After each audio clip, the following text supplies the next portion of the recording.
문재인 대통령이 오늘 첫 비상경제회의를 주재하고 소상공인과 자영업자 등을 위한 50조 원 규모의 금융조치를 발표했습니다. 이런 가운데 주가가 오늘 급락하면서 코스피와 코스닥 모두 서킷 브레이커가 동시 발동되기도 했는데요. 네, 자세한 상황을 김대호의 경제 읽기 김대호 경제학 박사와 짚어보겠습니다. 어서 오십시오. 네, 안녕하십니까. 자, 앞서도 저희가 리포트를 전해드린 대로 오늘 문재인 대통령이 비상경제회의를 주재를 했고요. 네. 이 회의를 통해서 중소기업과 자영업자, 소상공인 등에 대해서 50조 원 규모의 금융 지원을 발표를 했습니다. 내용 좀 더 자세하게 정리를 해주시죠. 네, 오늘 청와대에서 문재인 대통령이 직접 강요들과 한국은행 총재까지 불러서 대통령 주재의 비상경제 대책을 했죠. 네. 진지하게 논의를 하고 나서 오후 1시에 홍남기 부총리가 일단 합의된 내용, 결정된 내용을 브리핑하는 형식으로 발표를 하고 또 기자들의 일문일답도 받았습니다. 일단 현재까지 나온 핵심 내용은 우선 1차로 금융시장과 국민들의 금융 안정을 위해서 50조 원의 자금을 조성해서 적극적으로 경기 회복 또는 이제 꺼져가는 산업 지원, 특히 어려운 사람들 도와주는 데 쓰겠다. 이런 얘기가 이제 가장 핵심적인 얘기예요. 조금 더 들어가 보면 그중에서도 이제 자영업자, 소상공인, 그다음에 중소기업 여기를 정조준해서 이분들에게 융자를 대대적으로 늘린다. 이 긴급 경영 안정 자금을 10조 이상 이렇게 투자를 한다든지 그 돈을 금융기관을 통해서 주는 것이 하나. 그다음에 두 번째는 이 어려움을 해소한다는 차원에서 납기를 연장해 준다든지 당장에 만기가 돌아오더라도 갚지 않아도 된다. 이자도 지금 당장에 갚지 않고 여유가 되면 갚아라 하는 그게 그 1번, 2번 대책이고요.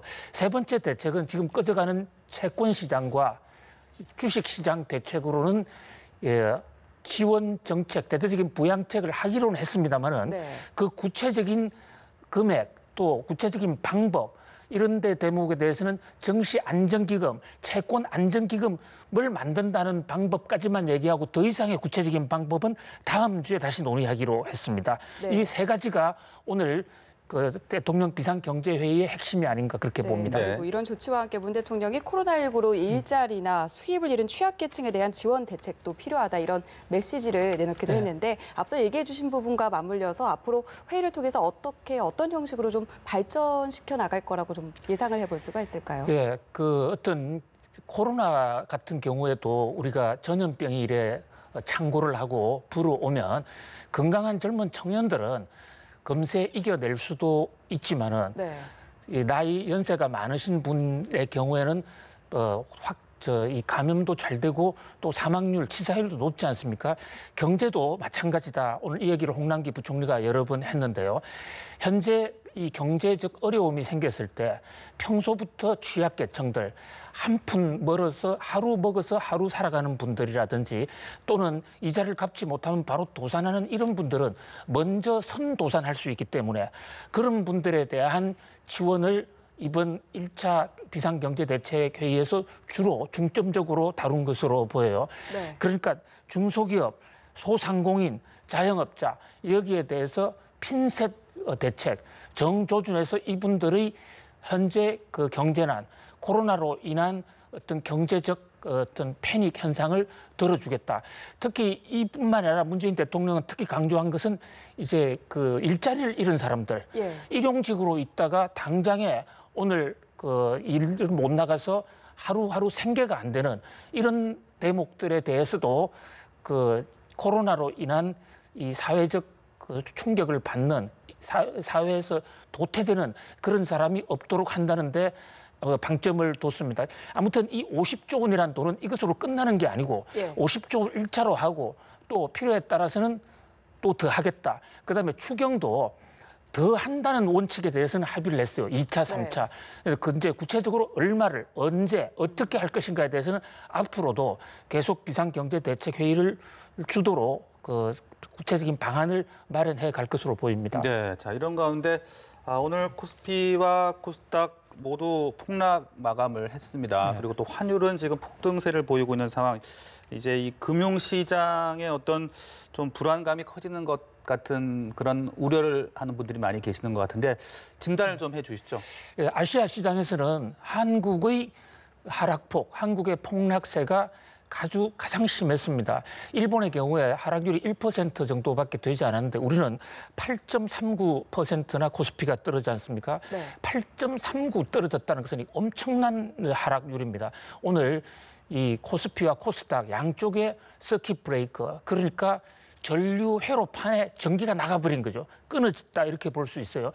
그리고 보통 통상적으로 서킷 브레이커가 한번 걸리면 사람들이 그동안에 떨어지는 것에 대해서 냉정하게 시간을 한번 갖고 다시 생각해 본다. 그래서 통상 서킷 브레이크 끝난 이후에는 어느 정도 주가가 안정되는 그런 경향을 보이는 게 일반적입니다. 그런데 오늘은 서킷 브레이크를 걸었음에도 불구하고 휴지를 갈아 끼고 나니까 다시 또 주가 폭락이 이어지는 그야말로 투매 양상이 빚어졌다 이렇게 볼 수가 있고요. 예. 특히 그동안에 상당히 지지했던 우량주, 대장주, 기업 내용이 건실한 삼성전자, SK 하이닉스, 그밖에 삼성 바이오로직스라든지 큰 회사, 한국을 대표하는 회사들의 기업의 주가가 아주 많이 떨어졌어요. 예. 또 하나 주목할 것은 지금 환율입니다. 환율은 어저께 정부가 선물한 포지션을 대폭 높여서 환율이 더 이상 올라가지 않도록 정부는 나름대로 조치를 했음에도 불구하고 오늘 와르르 무너진 거거든요.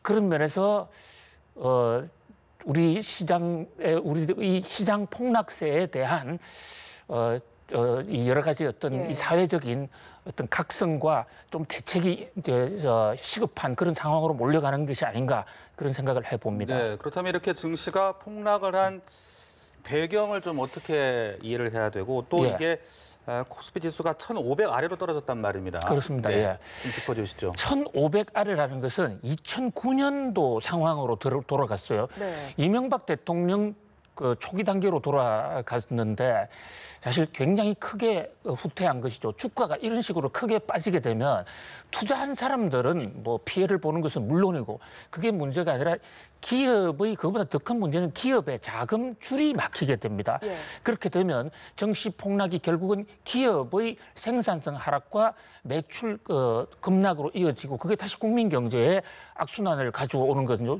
전 국가적으로 자산 가치도 폭락할 수 있고요. 왜 주가가 떨어지느냐? 물론 이것은 우리나라 발 문제라기보다는 이 코로나 사태로 인한 경제에 대한 불안감, 공포심 이런 것이 확산이 되고 어저께 밤에도 뉴욕 증시에서도 주가가 네. 많이 떨어지지 않았습니까? 뉴욕 다우 지수가 2만 선이 드디어 무너졌죠. 그동안에 국내에서는 나름대로 선방했는데 어제 밤을 계기로 개인 투자자들이 좀 많이 좀 떠났고 네. 물론 지금 외국인 투자 자금이 빠져나가는 것이 주가 하락의 가장 폭락입니다만은 국내의 소액 투자자들도 조금 좀 이 상당히 의기를 잃어가는 그런 국면인 것 같아요. 가장 문제는 외국인 투자자들이 빠져나가는 건데요. 예. 올 들어서 지금 14조, 15조 정도 빠져나갔거든요. 외국인 투자들은 왜 빠져나갈까? 이 경제가 어렵거나 이럴 때면 안전자산을 취하기 때문에 보다 더 부도 가능성이 적은 보다 더 안전한 나라로 또 안전한 상품 쪽으로 이동합니다. 이를테면 주식보다는 채권 쪽으로, 채권보다는 금으로, 금보다는 현찰로 네. 이렇게 가는 경향이 있고 나라에서는 후진국에서 중진국으로, 중진국에서 선진국으로 이렇게 가거든요. 지금 돈이 다 미국으로 다 몰려가고 있어요. 거기다가 우리가 조정할 수 있는 것은 환율인데 환율 관리에 적어도 지금까지는 좀 성공하지 못하고 있다. 환율이 이렇게 오르면 외국 돈이 한국으로 올 수가 없습니다. 네. 돈 가치가 떨어지는 나라에 투자하면 주식으로 좀 더 돈을 벌었다고 하더라도 환차손 때문에 한국에 투자하는 게 손해거든요. 그러니까 지금 같은 시절에 우리가 환율 관리를 안정적으로 잘 하지 않으면 네. 외국인 자금을 끌어들일 수가 없는 거예요. 그런 면에서 환율 방어가 네. 가장 시급한 사안이다 이렇게 네, 봅니다. 말씀해 주신 것처럼 참 국내외 여건이 좋지 않다 보니까 기업들이 자사주를 매입한다든지 자산 현금화 전략에 지금 빠르게 나서고 있는 흐름인데요. 네. 이런 현상들을 좀 어떻게 해석을 해볼 수가 있을까요? 아니, 자사주를 이제 매입한다는 것은 자기가 발행해 놓은 주식을 시장에서 사는 것이거든요. 이를테면 삼성전자라는 회사가 자기들이 회사 창업할 때나 또는 중간 과정에 유상증자를 할 때 발행해 놓은 시중에 삼성전자 주식이 있습니다. 그것을 회사가 사 모으는 것이에요. 네. 그것은 전반적으로 가장 큰 이유가 떨어지는 주가를 방어하기 위한 데 있다고 봅니다. 왜냐하면 지금 시중에 수요는 없는데 공급 물량, 나오는 공급 물량이 펑펑 쏟아짐으로 인해서 주가가 떨어진단 말이죠. 그래서 그 수요와 공급을 좀 조정하여 자사주를 사버리면 시중에서 공급은 줄어들기 때문에 주가가 올라가는 요인이 돼요. 주가가 급작스럽게 떨어지게 되면 기업들 같은 경우에 그 충격이 상당히 크게 올 수가 있어요. 우선 자산 가치도 떨어지고 자금 조달이 안 되는 것에 따른 새 사업 이런 게 중단될 수 있거든요. 주가 하락이 좀 더 길어지면 적어도 지금까지는 코로나 사태였는데 이 코로나 사태가 증권 시장을 통해서 기업의 이 생계를 위협하는 상황에까지 갈 수도 있는 거예요. 그러니까 자사주를 사고 있다는 것은 기업이 살아남기 위해서 예. 주가를 좀 방어해 보자. 실제로 어느 정도 효과는 있습니다만 그러나 이렇게 8.39%까지 떨어지는 상황 속에서 자사주를 매입을 통한 이 방어가 과연 얼마까지 될 것인지는 네. 좀 예. 회의적이긴 합니다. 그렇다면 주식시장을 좀 안정시킬 수 있는 방안, 박사님께서는 어떤 방안이 좀 효과적이라고 생각을 하십니까? 저는요, 가장 크게는 환율입니다. 환율을 안정시키지 않고서는 우리나라처럼 외국 외자 의존도, 무역 의존도가 높은 나라에서는 굉장히 어렵다라고 봅니다. 환율을 안정시키기 위한 구체적인 방안 중에 하나로서 이 통화 스와프, 다른 나라하고 우리나라의 달러가 부족했을 때 다른 나라의 마이너스 통장처럼 수시로 갖다 쓸 수 있고 또 메꿀 수 있는 그 통화 스와프가 굉장히 중요한 변수인데요. 예. 2008년에도 우리가 금융위기를 수습할 수 있었던 것도 미국의 요청에 의해서 우리가 미국하고 통화 스와프를 해놨습니다. 물론 우리 정부도 지금 통화 스와프를 해놓고 있는 나라가 7개나 돼요. 7개나 되고 금액적으로는 큰 문제가 없는데 문제는 우리가 통화 스와프를 하고 있는 이 나라들이 그 나라의 통화가 국제 기축 통화, 키 커런시가 아니라는 점입니다. 중국, UAE 또는 사우디 뭐 이런 나라들, 아시아 국가들, 인도네시아 이런 나라들하고 통화 스와프를 하긴 하지만 국제적으로 통용될 수 있는 돈은 국제 기축 통화거든요. 지금 이런 위기 시에 통용될 수 있는 돈은 달러, 그다음에 일본 엔화, 유로입니다. 이 세 개 외에는 국제시장에서 돈으로 네. 인정을 못 받습니다. 그런데 불행히도 우리는 일본하고 통화 스와프가 끝나고 다시 며칠 안 왔죠. 그러니까 일본 엔화도 없고 미국 달러도 없고 유로하고 이 세 통화하고는 지금 통화 스와프가 안 돼 있는 거예요. 물론 정부도 어저께 홍남기 부총리가 국회에서 이런 정언을 했어요. 미국하고 지금 통화 스와프를 재체결하는 문제를 지금 논의 중이다. 예. 그게 빨리 좀 됐으면 좋겠다. 그다음에 또 정부가 오늘 이 채권 안정기금, 정시 안정기금 이것을 네. 금액을 정확하게 확정은 하지는 않았지만 적어도 10조 이상의 거대의 금액을 조성할 겁니다. 네. 하게 되면 그것을 적절하게 유효적절하게 타이밍에 잘 쓴다면은 예. 어느 정도 효과가 있다고 봅니다. 네, 네. 환율 안정을 위한 방안 등 다양한 방안들이 좀 적극적으로 검토돼야 할 것으로 보입니다. 오늘 말씀 여기서 정리하겠습니다. 고맙습니다. 고맙습니다.